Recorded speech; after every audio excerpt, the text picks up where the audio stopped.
com a paz do Senhor. Graças a Deus, né, irmãos? Sentindo a presença do Senhor, sentindo a presença de Deus. É maravilhoso sabermos que somos pessoas tão insignificantes, mas Deus, Ele quer estar no meio do seu povo, no meio dos seus servos, dos seus filhos que Ele comprou com seu sangue.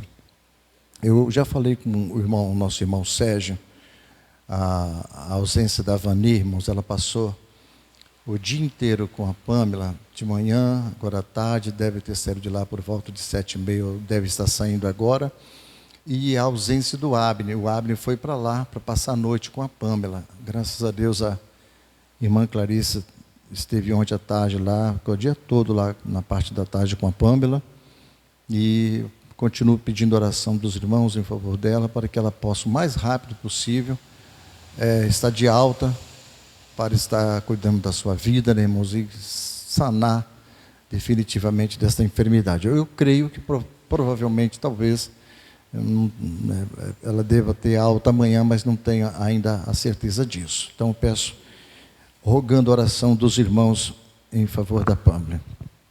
Irmãos, hoje nós vamos dar continuidade, ainda no capítulo 20.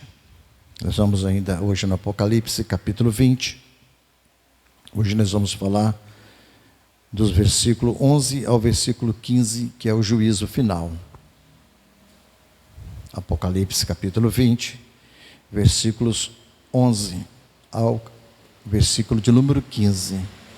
Graças a Deus, nós estamos chegando ao término deste livro, dessa exposição, depois de vários cultos, né, irmãos? Graças a Deus. Hoje, pela bondade de Deus, nós encerraremos o capítulo de número 20. Versículo de número 11. Vamos lá, vamos ler a palavra de Deus. E vi um grande trono branco, e o que estava sentado sobre ele, de cuja presença fugiu a terra e o céu, e não se achou lugar para eles. E vi os mortos, pequenos e grandes, que estavam diante de Deus, e abriram-se os livros, e abriu-se outro livro, que é o da vida. E os mortos foram julgados pelas coisas que estavam escritas nos livros, segundo as suas obras. E deu o mar os mortos que nele havia, e a morte e o inferno deram os mortos que neles havia, e foram julgados cada um segundo as suas obras. E a morte e o inferno foram lançados no lago de fogo. Esta é a segunda morte. E aquele que não foi achado escrito no livro da vida foi lançado no lago de fogo. Oremos mais uma vez. Ó Deus, nosso eterno Pai que está nos céus, nós te glorificamos pela sua grandeza, pela sua bondade e pela sua infinita misericórdia. Pedimos, meu Senhor, mais uma vez, a sua graça sobre nós, a sua presença nas nossas vidas, através da tua palavra, pelo poder do seu Espírito, que o Senhor venha falar ao nosso coração de forma gloriosa, que nós saiamos edificados, fortalecidos na fé, no conhecimento do seu caráter, através da sua palavra. Pai Santo, nós já te louvamos aqui nesta noite, entoando louvor a ti, oramos e te glorificamos, e continuamos, ó Deus, te exaltando através da sua palavra. Seja conosco a sua bondade, a sua grandiosidade, a sua misericórdia para conosco. Venha nos abençoar com a tua presença, que o Espírito do Senhor fale conosco, que as portas da palavra possam se abrir e nós possamos compreender o que o Senhor tem a falar ao nosso coração através desse texto. Pela sua bondade, graça e misericórdia, nós assim te pedimos ao Senhor, nós assim entregamos tudo nas suas mãos, em nome do Senhor Jesus. Amém. Graças a Deus. Então o tema é o juízo final. Nós falamos semana passada, quando nós tivemos ali o milênio, os 1000 anos de paz, e nós falamos semana passada que esse 1000 anos de paz foram 1000 anos de glória, de bênção, onde Jesus, ele reinou nesse tempo, junto com aqueles que passaram pela grande tribulação e que não negaram o seu nome, passaram por estes 1000 anos, e que após os mil anos, Jesus então, ele destrói ali na guerra, na grande batalha de Armagedon, a guerra de Gog e Magog, e ali então Jesus, ele destrói os seus inimigos, ele destrói ali Satanás, no seu último levante que ele faz contra Jesus, contra o povo de Deus. A grande concentração de exército que Satanás, após ser solto 1000 anos, novamente ele convoca as nações para lutar contra o povo de Deus em Israel, e Jesus então, ele elimina definitivamente a Satanás, ele lança ele no inferno, aonde está o falso profeta, aonde está a besta que é o anticristo. Jesus então, ali encerra-se o 1000 anos de paz. E após os 1000 anos de paz, irmãos, o que vai acontecer é que entra então o grande trono branco. Vai começar agora o grande juízo final. Esse é o dia em que os homens vão temer. As pessoas, hoje em dia, elas rejeitam a Bíblia, rejeitam as verdades de Deus. Muitas das vezes, até mesmo parente nosso não tem muita comunhão conosco, não querem muita comunhão com nós, porque na verdade a gente vive uma vida totalmente diferente da vida em que eles levam, e eles não querem aceitar essa comunhão, porque nós, pela graça e bondade de Deus, nós vivemos na verdade. Se há algo em que os homens não vão querer ver nesse dia, é o juízo final. Eles não querem saber de falar sobre juízo final. Eles não querem falar de morte, eles não querem falar de inferno, e muito menos sobre o juízo final.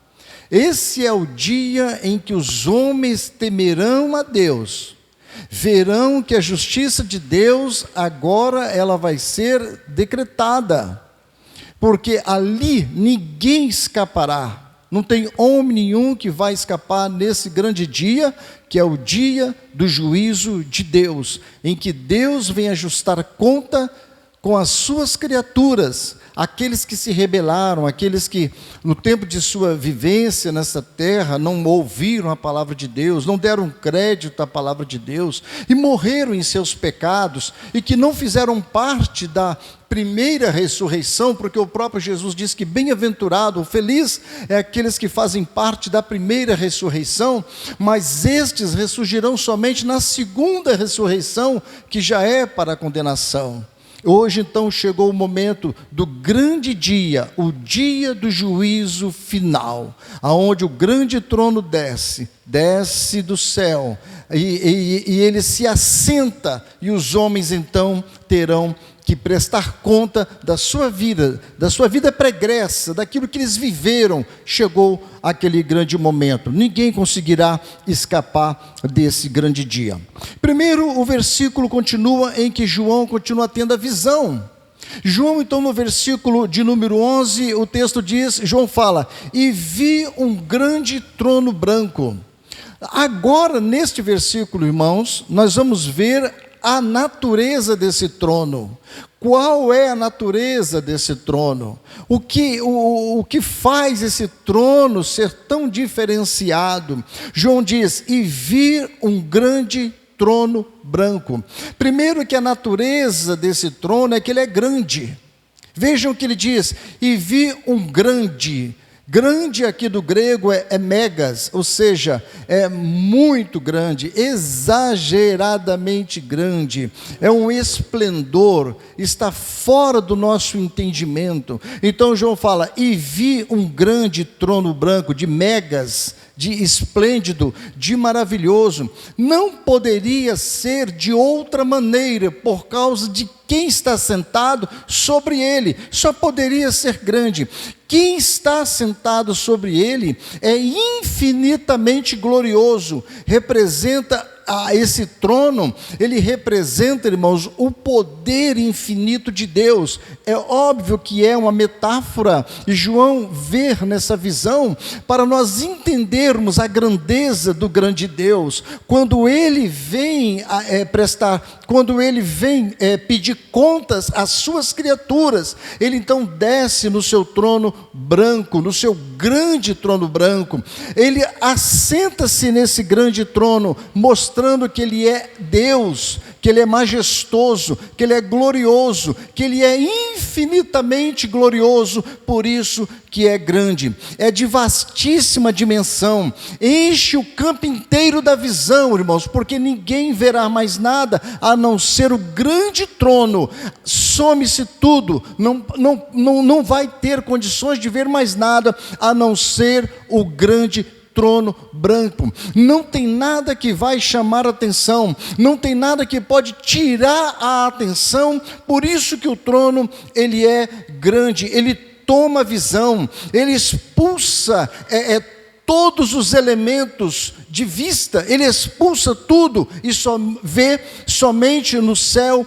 vastíssimo, imenso, a glória, o trono poderoso, e alguém maravilhoso assentado sobre ele. Ele ameaça, esse trono ameaça, deixa a mente atônita, pois trata de um infinito julgamento, irmãos, se torna de um julgamento glorioso diante de alguém que é finito, ou seja, impossível de escapar desse julgamento, ninguém conseguirá escapar desse julgamento, por isso que o trono é grande, e João diz, e vi um grande trono, o trono é megas, esplêndido, infinito, glorioso, magnânimo, é poderoso em sua glória, em sua majestade, mas porque quem está assentado sobre ele. É interessante, irmãos, que a outra natureza desse trono é que ele é branco. João, além de ver que o trono é grande, esse trono ele é branco. Por que que ele é branco? A glória do trono é intensa, por isso que é branco, devido à perfeição do veredito que ali está dado, ou que será dado, por isso ele é branco, ele representa a justiça. O profeta Isaías, em uma visão, lhe disse, eu vi o Senhor assentado em um alto e sublime trono. Assim Deus se revelou ao profeta Isaías, quando ele viu o Senhor assentado numa visão, no alto, no sublime trono branco, um trono de glória. Resplandece o que, irmãos? A pureza, a santidade de Deus, por isso que é branco. Existem alguns elementos na Bíblia que nós podemos perceber, que logo no início do livro de Apocalipse, vemos que Jesus, ele tem o cabelo branco como a lã.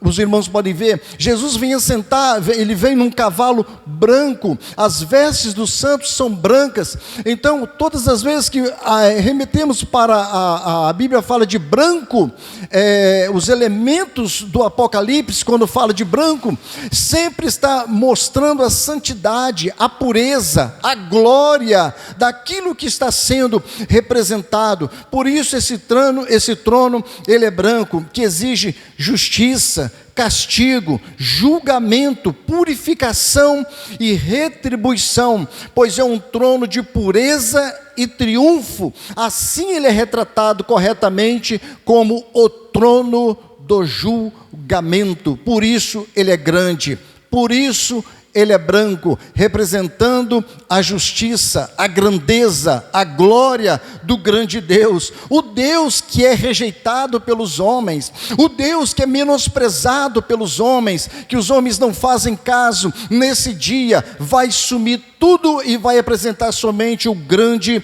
trono branco. Aqui diz o seguinte, que o justo juiz, ele se assenta no seu trono. No versículo ainda 11 diz, cuja ele estava assentado sobre ele, assentado sobre o trono. Quem é este justo juiz? O Senhor Jesus Cristo. Ele conduzirá, irmãos, o juízo final, pois ele foi designado pelo Pai para esta missão. O próprio Jesus, ele disse em Atos 17, aliás, está registrado em Atos 17:31, porquanto tem determinado um dia em que com justiça há de julgar o mundo por meio do varão ou do homem que destinou, e disso deu certeza a todos, ressuscitando-o dos mortos. E o próprio Jesus, em João 5:22, ele disse, e também o Pai a ninguém julga, mas deu ao Filho todo o juízo. Quem se assenta no trono, irmãos, é o próprio Jesus.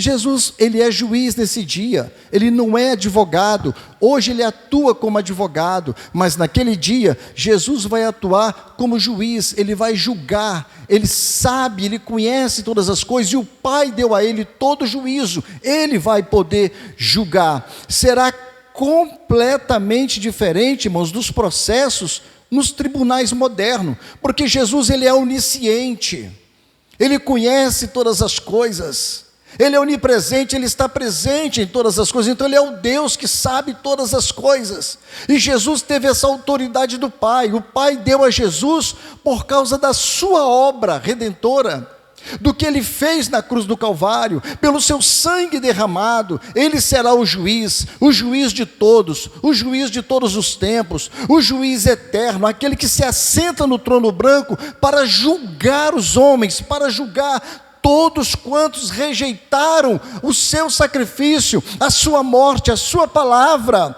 Por isso Jesus vai se assentar ali. Então, nesse dia, no trono branco, haverá um juiz, mas não vai ter um júri. Haverá acusação, mas não uma defesa. Haverá uma sentença, mas não vai ter apelação. Ninguém será capaz de se defender, nem de acusar Deus de injustiça. Será uma cena assustadora e horripilante. Então vemos aqui, irmãos, que ele se assenta sobre o trono, e o texto diz que cuja presença fugiu a terra e o céu. A terra e o céu fogem nesse dia, não se achou lugar para eles. Sumiu a terra, sumiu o céu, sumiu todos os elementos, não tem mais lugar para eles, somente para o Rei dos Reis, somente para o Criador, somente para aquele que está sentado no seu trono. A ele sim o universo foge da glória, da grandeza do grande Deus, do soberano Deus. Imagine, irmãos, que quadro terrível que não vai ser nesse grande dia, em que os homens não esperam, serão pegos de surpresa, ninguém está aguardando esse dia. E João então diz, e vi um grande trono branco, o que estava sentado sobre ele, fugiu a terra, fugiu os elementos, não tem como ver mais nada a não ser o trono e a sua glória, e quem está sentado sobre ele. Eu acredito que vão ficar estarrecidos, emudecidos, sem palavra, sem saber o que responder, sem saber o que falar, vendo esta cena gloriosa. Os homens, mulheres, grandes e pequenos, vão estar ali diante do grande Deus, do Deus Todo-Poderoso, o Deus que hoje eles zombam, fazem piada, o Deus que hoje eles escarnecem, que eles não acreditam. O grande soberano vai estar sentado no seu trono para julgar os homens e mulheres, todos quantos foram rebeldes. O aspecto, irmãos, desse grande trono vai ser acusado por causa das suas consciências, por causa do pecado. A consciência do homem nesse dia vai ser acusado. Ele sabe de tudo o que eles fizeram durante o tempo da peregrinação, durante o tempo da vida deles aqui. Tudo está registrado na consciência e na mente do ser humano. Eles serão tomados de grande pavor, espanto, ficarão todos sem palavras, emudecidos diante daquele que julga com justiça. A consciência do ser humano, vão estar lá aqueles que prostituíram, daqueles que roubaram, aqueles que hoje escondem os seus pecados debaixo do tapete, aqueles que hoje estão envolvidos com pornografia, com idolatria, com feitiçaria, os que roubam, as suas consciências vão estar ali diante do grande Deus, porque o trono é santo, é justo, é puro, o trono é grande e deixa eles estarrecidos por causa da consciência dos seus pecados, e sabe que não vão escapar. Não tem como escapar. Ali não tem um advogado, a sentença ali é para condenação. Eles estarão totalmente condenados e distanciados de Deus. Por isso o salmista expressou no capítulo 9, no versículo 7 e versículo 8: mas o Senhor está assentado perpetuamente, já preparou o seu tribunal para julgar, Ele mesmo julgará o mundo com justiça, julgará os povos com retidão. O homem não vai escapar, irmãos, é impossível de escapar dos olhos de Deus, dos olhos do Senhor, é impossível. Em Eclesiastes 12, versículo 14 está escrito: porque Deus há de trazer a juízo toda a obra, inclusive tudo que está encoberto, quer seja bom, quer seja mal, terão que prestar contas a Deus. Pecados horríveis, sabe, a discriminação, a rejeição da palavra de Deus, terão que prestar conta nesse grande dia, não tem como. Então no versículo 12 o texto diz, João continua vendo, ele fala: e vi os mortos, João diz, e vi os mortos no versículo 12, aí ele fala: pequenos e grandes, que estavam diante de Deus, abriram-se os livros, e abriu-se outro livro que é o da vida, e os mortos foram julgados pelas coisas que estavam escritas nos livros, segundo as suas obras. Então João vê os mortos, irmãos, ressurgirem do Hades, com o corpo da vergonha, com o corpo do pecado, com o corpo da ignomínia. É o mesmo corpo da vergonha, o mesmo corpo com que eles pecaram. O ser humano vai ter que ressurgir, os mortos pequenos e grandes. Aí todavia diante do trono branco, tudo vai ser desfeito, né? Percebe-se nos dias de hoje uma ação satânica, percebe-se no dia de hoje a influência de homens e mulheres, irmãos, na sua sensualidade, a adoração ao corpo, o louvor ao corpo, as academias lotadas de gente, o corpo se tornou divino nos dias de hoje, e as pessoas malham religiosamente por causa da sua sensualidade, mas nesse dia os corpos vão ressurgir, e eles terão que prestar contas a Deus também. Por isso que o texto diz que todo o nosso espírito, alma e corpo sejam plenamente conservados e irrepreensíveis diante do nosso grande Deus. O espírito, a alma e o corpo, porque nesse dia o corpo não vai ter valor nenhum. Diante do trono branco tudo se desfará. A beleza física vai dar lugar o quê? A horrível forma do pecado. A sensualidade vai dar lugar o quê? A vergonha e humilhação.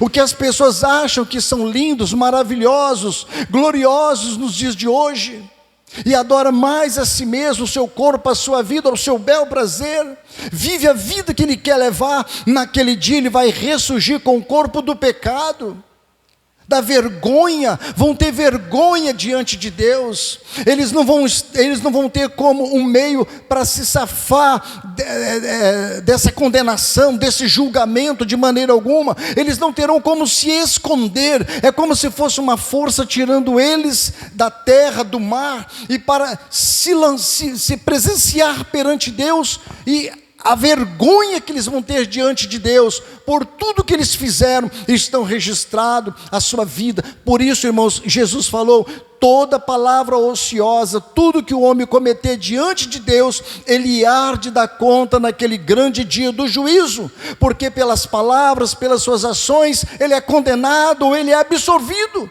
Então todo homem, tudo que se comete nessa terra, tudo que se faz nessa vida, um dia o ser humano terá que prestar contas a Deus.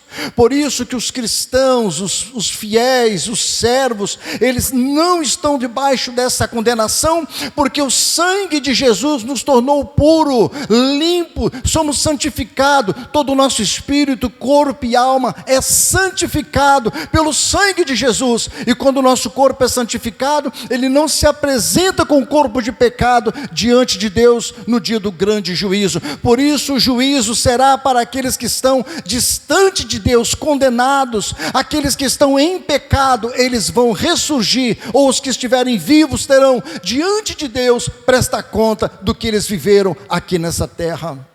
Aqui diz: grandes e pequenos que estavam diante de Deus. Então é um julgamento sem parcialidade, não haverá parcialidade. Pequenos e grandes, irmãos, não se refere a tamanho ou a idade, lógico, né? Mas sim a posição, prestígio, influência que essas pessoas tiveram na terra.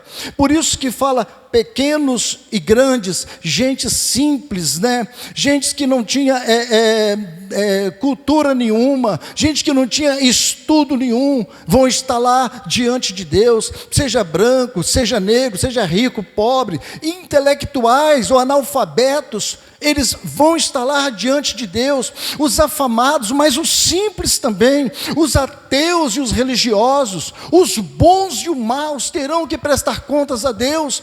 Então é um juízo sem parcialidade, não importa se a pessoa tem um alto grau de cultura, ou se ele tem uma conta recheada de milhões, nesse dia não vai valer de nada, o seu dinheiro, a sua conta bancária, o seu nome que ele tem. Olha, Deus, eu estou aqui, mas eu sou o fulano de tal, eu sou a fulana de tal, que eu mandava e acontecia na terra. Não tem isso para Deus. Nesse dia, grandes e pequenos estarão em fila diante de Deus, diante do trono, e serão julgados pelos atos que eles cometeram aqui na terra, diante do trono branco.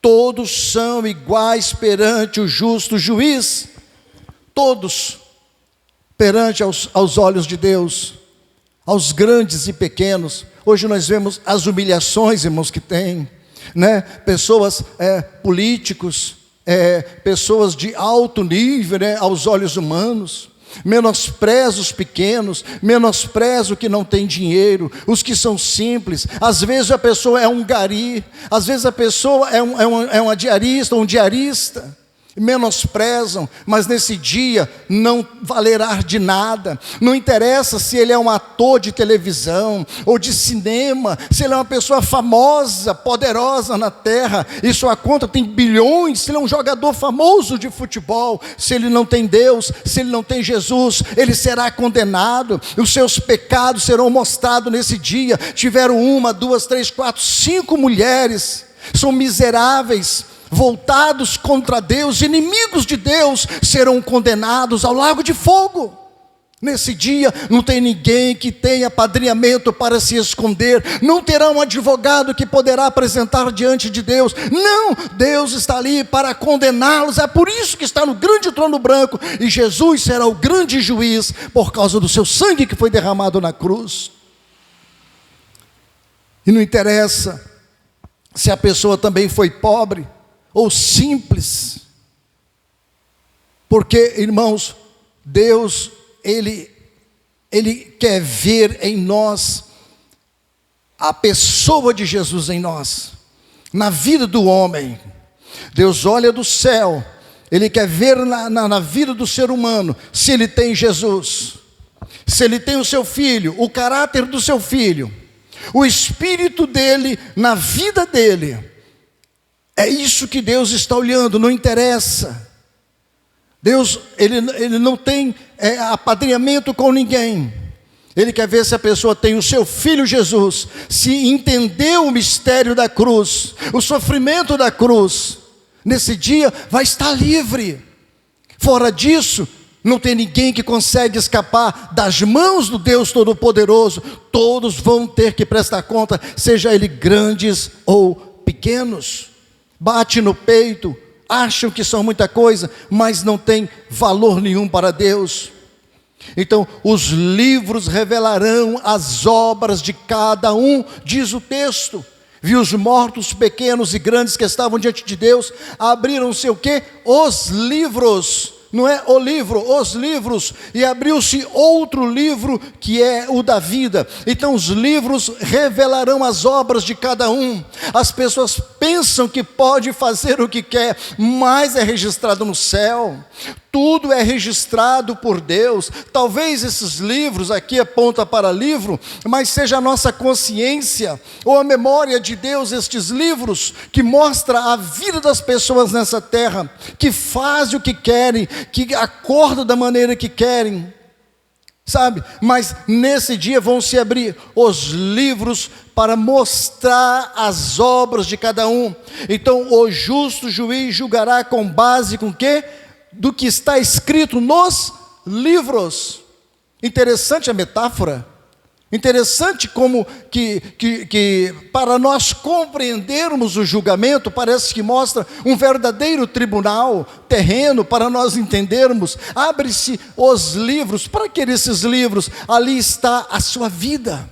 Ali está desde quando você nasceu, ali está desde quando você cresceu, virou criança, adolescente, um jovem, casou-se, mudou a sua vida, quem você foi, tudo é registrado por Deus. O tipo de serviço que você trabalhou, a sua família em que você conviveu, os seus amigos, no seu trabalho, no seu dia a dia, tudo é registrado por Deus. E nesse dia vai se abrir os livros, e eles terão que prestar conta daquilo que está registrado no livro. Ninguém vai escapar, irmãos. Aí está o valor do Evangelho, a pureza do Evangelho, de nós acreditarmos na palavra de Deus. Então cada um receberá exatamente o que lhe é devido. Ninguém poderá discutir com o Senhor e nem questionar a sua decisão. Não tem como. Ninguém vai poder questionar contra Deus, de maneira alguma. Hoje falam-se algumas palavras porque não tem temor. As pessoas não acreditam no além, não acreditam na metafísica, não acreditam no mundo espiritual. Eles não acreditam porque o seu tempo ainda não chegou. Somente os que morreram é que vão poder falar alguma coisa. Os que estão vivos só conseguem ver esse mundo físico e material, não conseguem ter uma vida espiritual, não conseguem olhar para o céu, porque a visão deles é terrena, é maligna, é diabólica, é satânica, é perversa. Estão revestidos do poder do diabo e só olham para as coisas desta vida e não conseguem enxergar as coisas de Deus. Porque são cegos espiritualmente, porque não conseguem enxergar um palmo do seu nariz para as coisas de Deus. São cegos. Mas eles receberão o que é devido, sem poder discutir nesse dia. Não tem mimimi, não tem como bater com os pés, não tem como reclamar, não tem como de falar, gritar, falar qualquer coisa, não adianta. O justo juiz está ali, ele sabe todas as coisas. Ficarão emudecidos.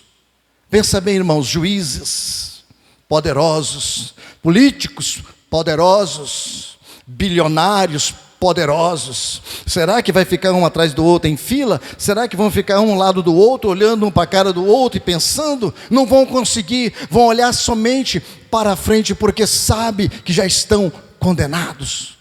Não tem jeito. Por isso Jesus falou em João no capítulo 12, no versículo 48, quem me rejeitar a mim e não receber as minhas palavras, já tem que o julgue. Ele diz, a palavra que eu tenho pregado, essa o há de julgar no último dia. É essa palavra que vai condenar o homem. É essa palavra que vai absolver o homem. É essa palavra. O que é mais importante nesta vida é a palavra de Deus. Nada mais pode superar a palavra de Deus. Todo pecador terá que prestar conta da verdade que ouviu nesta vida. Cada palavra que você ouve, cada culto que participa, cada mensagem que ouve nas redes sociais, cada mensagem de um pastor, de um pregador, de uma irmã, de um irmão, tudo é registrado e vão ter que prestar conta naquele grande dia. Os filmes que falam acerca de Jesus, os filmes que falam acerca da palavra de Deus, tudo que está relacionado à vida religiosa, ao mundo espiritual, eles vão ter que prestar conta naquele dia, porque é através disso que eles serão condenados. Todo homem, toda mulher vai ter que prestar conta diante de Deus. E ali interessante, irmãos, interessante no próximo versículo, que os livros vão se abrir, e ele fala, e abriu-se outro livro, que é o livro da vida, aonde estará o nome dos salvos, daqueles que foram regenerados pelo sangue do Cordeiro, daqueles que foram santificados pelo sangue do Cordeiro, e que os seus nomes estão arrolados no livro da vida. Que livro é esse? Que livro é esse? O próprio João, ele viu isso, quando o Cordeiro ia desatar o livro, é o livro da vida, o livro do Cordeiro, o livro daqueles que aceitaram a Cristo como seu Senhor e seu Salvador. O seu nome entra no livro da vida, o livro que vai dar a grande libertação, o livramento da condenação. Por isso vai abrir-se o livro da vida. Quem sabe, fazendo uma metáfora aqui, pode-se falar, vamos abrir o livro da vida, vamos fazer uma metáfora, Maria José da Silva, o nome dela está aqui, você está livre. Talvez possa ser isso. Abre-se o livro da vida e faz-se uma examinação dos nomes que estão no livro da vida. Os livros serão abertos para que o justo juiz faça a grande sentença. E no versículo 13 diz o seguinte, vejam só, irmãos, o versículo de número 13. E deu o mar os mortos que nele havia, e a morte e o inferno deram os mortos que neles havia, e foram julgados cada um segundo as suas obras. Vejam bem, irmãos, as trevas agora, ela vai expurgar os corpos para fora. As trevas vai colocar os corpos para fora. O mar, a morte e o inferno dará os seus mortos. Vejam bem, irmãos, o mar, a morte e o inferno vai dar os seus mortos. O Hades vai dar os seus mortos. Inferno aqui é traduzido para Hades, né? E deu o mar os mortos que havia, a morte e o inferno deram os mortos. O Hades coloca para fora os seus mortos, todos aqueles que estavam mortos. Aí fala, o mar também deu aqueles que morreram no mar, serão colocados para fora, os que morreram em afogamentos. Quantos morreram no dilúvio de Noé? Quantos que morreram ali com Faraó e os seus cavaleiros na travessia do Mar Vermelho? O Titanic morreu, mais de sei quantas mil pessoas no Titanic. Quantas pessoas morreram de afogamento? O mar vai colocá-las para fora, vão ter que prestar contas a Deus, vão ressurgir, né? E também os que morreram e foram sepultados em terra firme, todos ressurgirão perante o justo juiz de toda a terra. Esse dia vai ser o mais terrível da história da humanidade. Por isso Tiago escreveu no capítulo 2, versículo 13, o juízo será sem misericórdia. Não haverá misericórdia nesse dia. Não tem misericórdia, não vai dar para analisar a situação de ninguém, não será realizado para investigação, nem terá acordo, se dará somente para a condenação. Vai ser terrível esse dia. Jesus afirma que esta é a condenação, que a luz veio ao mundo e os homens amaram mais as trevas do que a luz, porque as suas obras eram más. Qual é a condenação? É que os homens amaram mais as trevas. É que os homens têm prazer nas trevas. É que os homens têm prazer neste mundo, nesta vida. Nasceram pecaminosos. E quando apresentou a luz do mundo, a luz de Cristo, eles a rejeitaram, por isso serão condenados, por isso serão levados à condenação.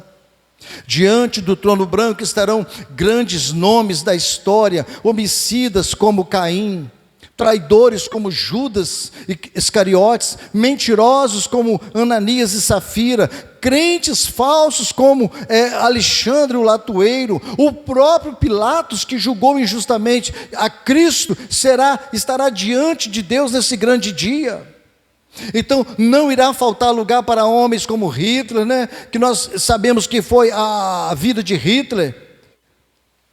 Lenin, Stalin, Saddam Hussein, Muammar Gaddafi, Idi Amin Dada, o famoso terrorista Bin Laden, homens perversos que estarão diante de Deus, os astros de cinema da TV que incitaram todo tipo de violência, infidelidade conjugal, prostituição infantil, promiscuidade, luxúria, comparecerão diante do grande Deus. As trevas vão colocar os seus corpos para fora. Pai de família sérios, trabalhadores, fiéis às suas esposas e filhos, mas não se entregaram a Cristo enquanto era tempo, eles não acharam que era necessário, eles vão ser condenados nesse dia também. Presidentes, reis, primeiros ministros, príncipes, políticos de todas as nações estarão lá em pé diante do trono. Acabou-se as honrarias, acabou a glória, acabou o comodismo, a luxúria, a custo do povo. Todos serão condenados. Todos serão condenados. Líderes falsos, religiosos, que conduziram milhares de almas para a perdição eterna com as suas malditas heresias, eles não escaparão, porque levaram milhares para a condenação do inferno. Lamentavelmente ali estarão cabisbaixo pastores que pregam por dinheiro, pregadores que pregam a mensagem da prosperidade, pastores que fazem do seu ministério unicamente fonte de lucro, eles estarão lá para ser condenados. Obreiros que não foram fiéis a Deus, aos seus ministérios, não foram fiéis às suas esposas, escandalizaram a igreja, estarão lá também para serem condenados. Todos os olhos fixarão diretamente o trono branco, vasto, intenso e brilhante. Tudo acabou, e é o basta de Deus para toda sorte de pecado. Todos serão condenados. Não tem escapatória para o homem. Estão lá, os mortos vão dar, o mar vai dar aos mortos que neles havia. A morte e o Hades também deram os mortos que neles haviam. E cada um foi julgado segundo as suas obras. O que eles cometeram, o que eles fizeram. O que eles fizeram contra Deus, contra a igreja de Deus, contra as coisas de Deus. Eles serão condenados, vão estar lá sendo condenados para todo sempre. E todos os inimigos de Deus serão lançados no lago de fogo. Veja o versículo de número 14. Diz o seguinte: e a morte e o inferno foram lançados no lago de fogo. Esta é a segunda morte, a morte espiritual. A morte e o inferno foram lançados no lago de fogo. São personagens, eles personificaram, retratados como se eles fossem sido lançados no lago de fogo. Eles personificaram. João personifica aqui a morte e o inferno como se fossem personagem, como se eles autoexistissem. Então João usa figura de linguagem para entendermos a terrível visão. Aí Cristo viu a miséria humana, irmãos. Por isso que Jesus, ele chorou diante do sepulcro de Lázaro, quando ele viu a morte, porque ele sabe a condenação que espera ao ser humano. Em Apocalipse capítulo 1, versículo 17 e 18, Jesus disse para João: não temas, João, morri, mas estou vivo e tenho nas mãos a chave da morte e do inferno. Jesus sabia da miséria humana, o pecado, o que vai levar o homem à perdição. Por isso Jesus chorou. Cristo mostra para João que ele tem o poder sobre a morte e o inferno, e revela que no momento certo os dois serão condenados. Paulo, irmãos, falando aos coríntios sobre a ressurreição dos santos, Paulo diz: ora, o último inimigo que há de ser aniquilado é a morte, em 1 Coríntios capítulo 15, versículo 26. E parece que Paulo ironiza a morte. Ele cita Oséias capítulo 13, versículo 14, no versículo 55 do capítulo 15. Paulo diz: onde está, ó morte, o teu aguilhão? Onde está, ó inferno, a tua vitória? Ele ironiza, porque na cruz Jesus venceu a morte, porque na cruz Jesus venceu o inferno. Então a Bíblia descreve o quadro terrível do destino dos perdidos, fala da tribulação, angústia, pranto e ranger de dentes, eterna perdição e fornalha de fogo, mas Jesus venceu a morte, Jesus venceu o inferno. Por isso que o homem em pecado, distanciado de Deus, o escritor aos Hebreus, ele diz: horrenda coisa é cair nas mãos do Deus vivo, no capítulo 10, versículo 31. Então, quem lança, irmãos, infelizmente, quem lança o homem no inferno é o próprio Deus. Ele faz isso não por alegria, não por satisfação, mas é porque se rebela contra ele. Em Mateus, no capítulo 10, versículo 28, Jesus disse: não temais os que matam o corpo e não podem matar a alma, temei antes aquele que pode fazer perecer no inferno a alma e o corpo. E tem uma filosofia, tem uma pregação em que Deus não lança o homem no inferno. Não é Deus que lança o homem no inferno, mas nós sabemos que é o próprio Deus. Ele fez o inferno para o diabo e os seus anjos, mas a todos quanto não obedecem o evangelho vão parar lá no inferno. Então foram lançados no lago de fogo, porque os seus nomes não estavam escritos no livro da vida. Tiveram todo o tempo em suas vidas e não deram crédito à palavra de Deus. Essas pessoas que foram condenadas, irmãos, vão estar junto com o falso profeta, besta, o anticristo, os demônios que já estão lá. Todos eles serão lançados juntos, estarão eternamente lá para nunca mais sair. Isso é de extremo, perigosíssimo, desobedecer a palavra de Deus, ser rebelde contra a palavra de Deus, não ouvir a palavra de Deus, não dar crédito, não receber, não querer ser obediente hoje. Quem não obedece aqui, irmãos, vai ter que obedecer lá. Quem não quer receber o evangelho aqui naquele grande dia, não tem como escapar. Hoje é o momento, a salvação é agora, a salvação é hoje. A salvação para escapar de tudo isso é hoje, enquanto temos vida, enquanto podemos observar, enquanto podemos ler a palavra de Deus. A forma de escapar de tudo isso, nós temos aqui o segredo, que é a palavra de Deus. É através da oração, da obediência, obedecer o evangelho, vamos escapar da condenação. O nosso nome sempre está no livro da vida. É a comunhão com Deus, é a intimidade com Deus para nos livrar da condenação do fogo do inferno. Porque esse mundo jaz no maligno, tudo vai se acabar, tudo está se acabando, tudo está se passando, tudo está terminando, os dias são acelerados, os tempos é muito curto, dias maus, dias difíceis que estamos vivendo, os dias são acelerados.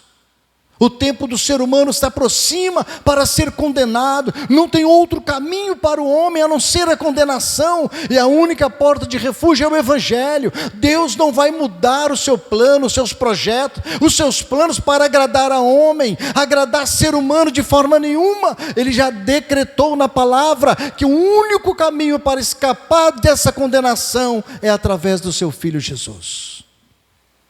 Ele não vai mudar. Ele já decretou, ele já determinou isso, por isso ele deu o Filho dele. E no versículo de número 15, diz o seguinte, para nós finalizarmos, ele fala: aquele que não foi achado escrito no livro da vida, foi lançado no lago de fogo. Então, irmãos, o livro da vida é o registro de todos os que aceitaram a Jesus como seu Salvador, e que por meio receberam a vida eterna. O livro da vida, em sua essência espiritual, é uma realidade. Ele usa uma figura humana concreta para nos transmitir a ideia de uma realidade espiritual. A figura de um livro fala de registro, documentação, de conservação, de ordem, de estabilidade, de plano, para saber que Deus ele tem as coisas organizadas. Então a figura, pois, ilustra o que? Uma realidade. Se o nosso nome está no livro da vida, o problema é que muitos tratam o assunto como se isso não passasse de uma figura vazia, uma figura de linguagem que não tem muito sentido. Esse é o grande problema. Então, quando nós entendemos que o livro da vida, ela é uma realidade celestial, ilustrada pela figura de um livro material, cabe-nos o quê? Nos esforçarmos para que o nosso nome nunca saia do livro da vida. Foi isso que Moisés falou com Deus: Senhor, peço-te que tire o meu nome do livro da vida, se tu não fores com este povo, se tu não andares com este povo. Ele intercedendo em favor do povo de Israel. Deus disse para Moisés: Moisés, aquele que pecar contra mim, eu riscarei o seu nome do livro da vida. Ou seja, você não pecou, mas sim o povo de Israel lá no deserto. Então nosso nome precisa estar no livro da vida. No livro estará o nome de crentes piedosos de todos os tempos, santos que honraram o nome de Cristo e não negaram o seu nome. O texto diz claramente: aquele que não foi achado escrito no livro da vida foi lançado no lago de fogo. Jesus disse: o que vencer será vestido de vestes brancas, e de maneira nenhuma riscarei o seu nome no livro da vida. Em Apocalipse 3:5. Ninguém foi salvo por suas obras, isso com base em coisas boas que tenha feito, que estão anotadas nos livros. Salvação somente pelo Filho de Deus. A Bíblia diz que não há um justo, sequer um, e que justificação não se obtém por obras de justiça, mas somente pela fé em Jesus Cristo. Uma vez que o livro da vida registra o nome de pecadores indignos, perdidos, pecadores que mereciam e merecem outro destino, então ele nos fala da graça divina, da livre, soberana, solícita. Todos aqueles cujos nomes estão escritos no livro da vida, isto é, os que foram absolvidos e justificados pelo Evangelho, então serão justificados e absolvidos pelo juiz. Por isso Paulo falou, Romanos 2,16, no dia em que Deus há de julgar os segredos dos homens por Jesus Cristo, segundo o meu Evangelho. Estes entrarão na vida eterna. O Evangelho é a porta de escape. O Evangelho é a única saída. O Evangelho é onde nós aprendemos sobre Cristo, o Cristo que morreu, o Cristo que ressuscitou, o Cristo que nos dá vida, que nos deu o seu Espírito para nos levar desta condenação. Então, o texto diz, aquele que não foi achado escrito no livro da vida, foi lançado no lago de fogo. A condenação veio o julgamento, julgamento para os ímpios, não para a igreja. A Bíblia diz que nesse dia, a igreja vai estar ao lado de Deus, junto a Cristo, julgando aqueles que não receberam a sua palavra.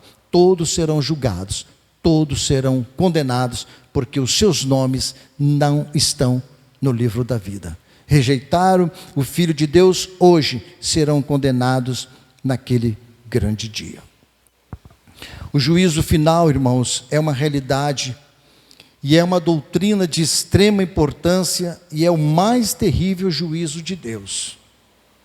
Nesse dia o homem estará banido para sempre da presença do Criador, entrando para a segunda morte, indo para um lugar de tormento, sem nunca poder ver como é a face de Deus, pois isto é privilégio somente para os salvos. Eternidade é eternidade, e nunca mais, nunca vão saber como é a face de Deus, como é o rosto de Deus, somente para os salvos. Deus, o Pai, sabe de tudo. Enquanto os homens levam a vida levianamente, os registros dos seus livros estão funcionando normalmente.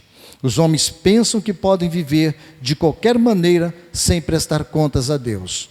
Pensam que são donos de si mesmos, pecam em toda a sua forma de vida e agem como se esse dia nunca fosse chegar, semelhante aos dias de Noé. Por isso, o profeta Isaías, no capítulo 55, ele exclamou, para nós aqui finalizarmos: ó vós todos os que tendes sede, vinde às águas, e vós que não tendes dinheiro, vinde e comprai. Sim, vinde e comprai, sem dinheiro, sem preço, vinho e leite.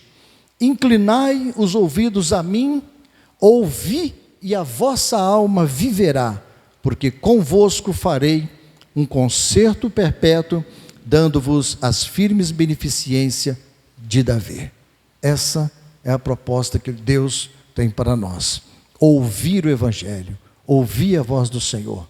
Que Deus, Ele quer fazer uma obra poderosa e gloriosa nas nossas vidas. Fecha os teus olhos e vamos orar para a glória de Deus. Ó Deus Pai, ó Deus Filho, Deus Espírito Santo, graças nós te damos pela sua bondade e misericórdia. Senhor Jesus, guarda-nos, ó Deus, livra-nos de todo mal. Dai-nos a graça, a esperança em nosso coração, de nos mantermos firmes, fiéis, santos, justos, pelo teu sangue que na cruz foi derramado por nossas vidas. Ajuda-nos, ó Deus, livrando-nos de todo mal, livrando-nos dos laços e das armadilhas do tentador, da fúria do inimigo, de toda a força do pecado, de toda a condenação que vier sobre os homens. Que o Senhor tenha a misericórdia de nós. Ajuda-nos para que o nosso nome nunca saia do seu livro, mas que em tudo o Senhor venha a ser louvado e glorificado nas nossas vidas. Senhor Jesus, eu rogo a Ti que a graça e o poder do Espírito Santo nos dê força para nós Te adorar e glorificar o Teu nome, naquele grande dia em que nós esperamos adentrar as Tuas mansões, na Tua presença, para a glória e para a honra do Seu nome. Amém. Evangelista Sérgio.